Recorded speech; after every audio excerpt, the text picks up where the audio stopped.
പ്രിയമുള്ളവരെ, കട്ടവിരിച്ച് മനോഹരമാക്കിയ വീട്ടുമുറ്റത്ത് അതിലും മനോഹരമായി ഒരു മാവിൻ തൈ, അതിൽ മാമ്പഴം കായ്ച്ചു നിൽക്കുന്നത് കണ്ടോ? വീട്ടുമുറ്റം മനോഹരമാക്കുന്നതിൽ ചെടികൾക്ക് മാത്രമല്ല ഇതുപോലെ ഫലവൃക്ഷ തൈകൾക്കും വലിയ രീതിയിലുള്ള പങ്കുണ്ട് എന്ന് തെളിയിക്കുകയാണ് ഈ കാഴ്ചകൾ. ഇങ്ങനെയുള്ള തീരുമാനമെടുക്കുന്നത് കൊണ്ട് ഗുണം രണ്ടാണ്. ഒന്ന്, വീടും പരിസരവും മനോഹരമാക്കാനും മറ്റൊന്ന് അതിൽ നിന്നും കിട്ടുന്ന മധുരമായ മാമ്പഴം നമുക്ക് കഴിക്കാനും സാധിക്കും എന്നുള്ളതാണ്. പൂന്തോട്ടങ്ങളിലെ പൂക്കളുടെ ഭംഗി ആസ്വദിക്കാനേ നമുക്ക് സാധിക്കൂ, അവ നമുക്ക് ഭക്ഷിക്കാൻ സാധിക്കില്ല.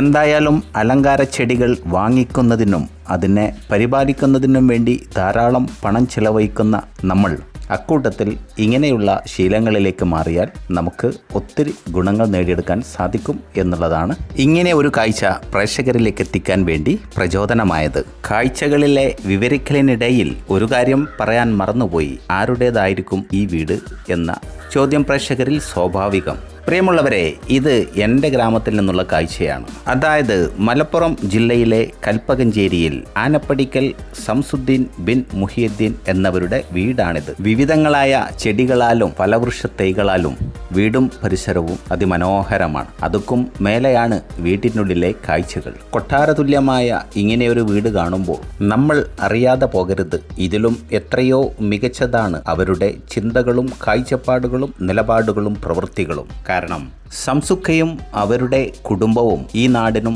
ജില്ലക്കകത്തും പുറത്തുമായി ധാരാളം സേവന പ്രവർത്തനങ്ങൾ ചെയ്തു പോരുന്നു. മാത്രമല്ല GCC രാജ്യങ്ങളിൽ ജോലി ചെയ്യുന്ന പ്രവാസികൾ അറിഞ്ഞും അറിയാതെയും സംസുക്കയും അവരുടെ കുടുംബവും ഒക്കെ ചെയ്തു പോരുന്ന സേവനങ്ങൾ ഉപയോഗപ്പെടുത്തുന്നുണ്ടാവും. സംസുക്കയുടെ അനിയനായിരുന്നു മർഹൂം AP അസ്ലം. പടച്ചവൻ അവർക്ക് നൽകിയ ആയുസ്സിനുള്ളിൽ ഒത്തിരി നന്മയുള്ള പ്രവർത്തനങ്ങളാണ് അവർ സ്വന്തം നാടിനും ജില്ലക്കകത്തും പുറത്തും എന്തിനേറെ സംസ്ഥാനങ്ങൾ കടന്നുപോലും അവരുടെ സേവനങ്ങൾ എത്തിക്കൊണ്ടിരിക്കുന്നു. തൊഴിലില്ലാത്തവർക്ക് തൊഴിലവസരങ്ങൾ സൃഷ്ടിക്കുന്നതിന് വേണ്ടി ധാരാളം ആളുകളെയാണ് അവർ ഗൾഫ് രാജ്യങ്ങളിലേക്ക് കൊണ്ടുപോയി ജീവിത നിലവാരം മെച്ചപ്പെടുത്തുന്നതിനുള്ള സാഹചര്യം ഒരുക്കി കൊടുത്തത്. മാത്രമല്ല, ഭവനമില്ലാതെ പ്രയാസപ്പെടുന്ന ആളുകൾക്ക് ഭവനമൊരുക്കുന്നതിലും വിദ്യാഭ്യാസ മേഖലയിൽ വളർന്നു വരുവാനും നിർധന രോഗികളെ സഹായിക്കുന്നതിലും AP സംസുക്കയും അവരുടെ കുടുംബവും വഹിക്കുന്ന പങ്ക് അത്രമേൽ വലുതാണ്. അതുകൊണ്ട് തന്നെ ജാതിമത രാഷ്ട്രീയ ഭേദമന്യേ എല്ലാവരും ഈ കുടുംബത്തിന് വേണ്ടി